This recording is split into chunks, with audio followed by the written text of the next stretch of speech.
حديث نمبر 316 حدثنا علي بن حجر قال حدثنا يحيى بن سعيد الأموي عن ابن جريج عن ابن أبي مليكة عن أم سلمة رضي الله عنها قالت كان النبي صلى الله عليه وآله وسلم يقطع قراءته يقول الحمد لله رب العالمين ثم يقف.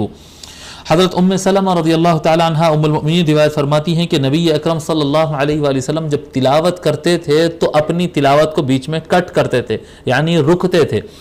پڑھتے تھے آقا یقول الحمد للہ رب العالمین ثم یقف، نبی اکرم صلی اللہ علیہ وآلہ وسلم الحمد للہ رب العالمین کہتے پھر رک جاتے.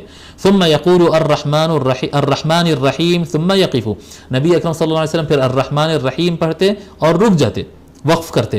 وَكَانَ يَقْرَأُ مَلِكِ يَوْمِ الدِّينِ، اور آقا صلی اللہ علیہ وآلہ وسلم ملکی یوم الدین پڑھتے تھے.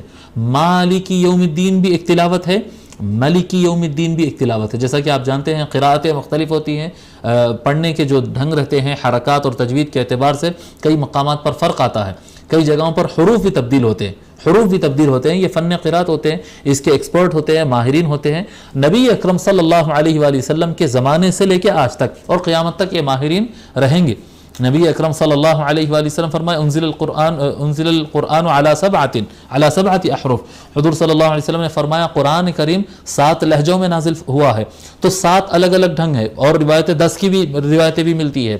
تو یہ الگ الگ روایتیں رہتے ہیں، اس کے ایکسپرٹس ہوتے ہیں، اور لوگ کہتے ہیں کہ اس سے فائدہ کیا ہے. اس کا فائدہ ہے تفسیر، اگر آپ پڑھیں گے تو آپ کو اس کے فوائد معلوم ہوں گے. یہ فن تفسیر میں یہ مختلف قراءتیں کام دیتی ہیں، اور سب کے سب قرآن کریم ہیں، سب کے سب قرآن کریم ہے. ایک بڑا مضمون ہے اس کے اندر، کبھی موقع ہو تو اس اسپیشل عنوان پہ ہم اسپیشلی سبجیکٹ رکھ کر اس کے اوپر گفتگو کریں گے.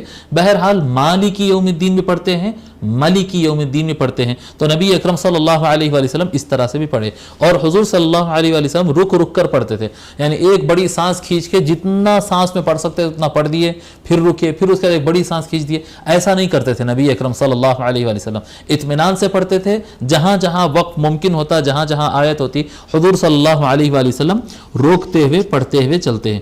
ہاں تھوڑا بہت اگر لحن لانے کے لیے اور قرآن میں نغمگی لانے کے لیے اگر کہیں وقف ہو اور وہاں وصل کیا جائے، جی جہاں وصل کا ہو وہاں پر تھوڑی دیر کے لیے وقف کر کے پھر پیچھے سے لیا جائے. اگر تھوڑا بہت لحن لانے کے لیے بلا تکلف، بلا اپنے آپ کو تکلف میں ڈالے بغیر اگر کوئی اچھی سی لحن ترنم میں کوئی پڑھ سکتا ہے تو اس کی بھرپور اجازت ہے، جو کہ آگے کے احادیث میں اور کلیئر ہوتے چلے جائے گی.